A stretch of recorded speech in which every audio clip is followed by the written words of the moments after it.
그들이 묻되 우리가 어떻게 하여야 하나님의 일을 하오리까? 예수께서 대답하여 이르시되 하나님께서 보내신 이를 믿는 것이 하나님의 일이니라 하시니, 그들이 묻되 그러면 우리가 보고 당신을 믿도록 행하시는 표적이 무엇이니까? 하시는 일이 무엇이니까?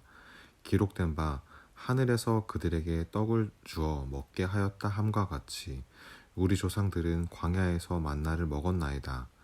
예수께서 이르시되 내가 진실로 진실로 너에게 이르노니 모세가 너희에게 하늘로부터 떡을 준 것이 아니라 내 아버지께서 너희에게 하늘로부터 참 떡을 주시나니, 하나님의 떡은 하늘에서 내려 세상에 생명을 주는 것이니라. 아멘. 성도 여러분, 1월 둘째 주 월요일 좋은 아침입니다. 사도 요한은 오늘 본문을 통해서 예수님의 제자들과 수많은 군중들이 갖고 있는 궁금증에 대하여 자세하게 기록하고 있습니다. 그 궁금증은 우리가 어떻게 하여야 하나님의 일을 하오리까? 라는 질문입니다. 그들의 질문의 핵심과 동기는 행위 중심적이었습니다. 왜냐하면 유대인들의 종교적 행위는 하나님 중심이라기보다는 모세의 율법에 근거한 것들이었기 때문입니다. 이에 대한 예수님의 대답도 그들의 기대와는 전혀 관계가 없어 보이는 하나님께서 보내신 일을 믿는 것이 하나님의 일이라고 대답하셨습니다. 예수님께서 말씀하시는 하나님의 일에는 전제가 깔려 있습니다. 그것은 타락한 인간의 본성으로 인한 행위의 결과는 선한 것이 하나도 없다는 것입니다. 오직 하나님의 일이란 죄와 관계가 없으신 창조주 하나님과 구원자 예수 그리스도 그리고 성령님만이 그 일을 작정하시고 계획하시며 친히 이루어 가시는 것이라고 강조하는 내용입니다. 이러한 예수님의 권면과 지적에 대하여 유대인들은 그리고 제자들은 그럼 우리가 눈으로 보고 당신을 믿을 수 있도록 행하시는 표적이 무엇입니까? 라고 반문합니다.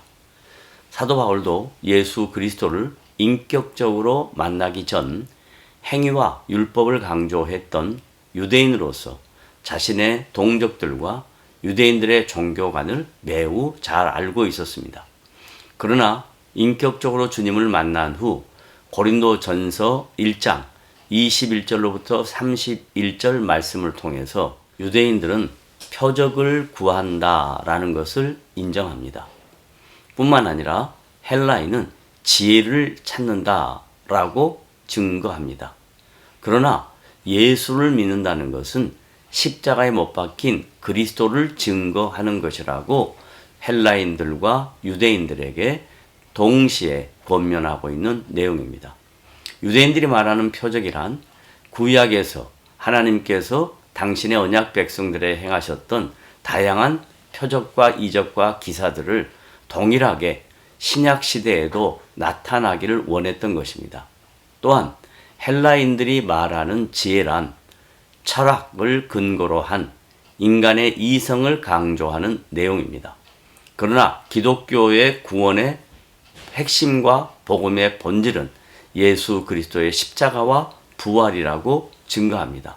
그래서 사도 바울은 고린도 교회 성도들에게 그리스도 안에서 하나님의 자녀가 된 자들은 주 안에서 주님을 자랑하라고 권면하고 있습니다. 이처럼 고린도 교회 안에는 헬라인 이방인으로서 예수 그리스도를 믿게 된 자들, 또한 유대인으로서 예수 그리스도를 믿게 된 자들이 함께 주의 공동체를 이루고 있었습니다. 보편적으로 헬라 이방인들의 종교관은 헬라 철학의 기본인 지혜였습니다. 반면에 유대인들의 종교관은 모세의 율법과 행위에 근거한 것과 초월적인 표적 혹은 이적 등이었던 것입니다. 하지만 사도 바울이 믿고 있는 복음은 십자가의 사건, 죄와 죽음의 권세를 이기신 부활의 능력이었습니다. 이 십자가 부활의 사건은 유대인에게는 꺼리는 것이었고 이방인들의 상식과 이성으로는 미련한 것일 수밖에 없었습니다.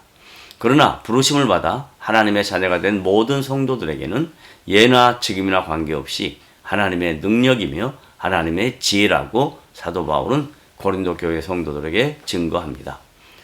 이어서 사도 요한은 예수 그리스도를 따르는 무리들에게 광야에서의 하루 양식인 만나와 비교하여서 내 아버지께서 너희에게 하늘로부터 참떡을 주시나니 하나님의 떡은 하늘에서 내려 세상에 생명을 주는 것이라고 예수 그리스도의 본질적인 사역을 증거하고 있습니다.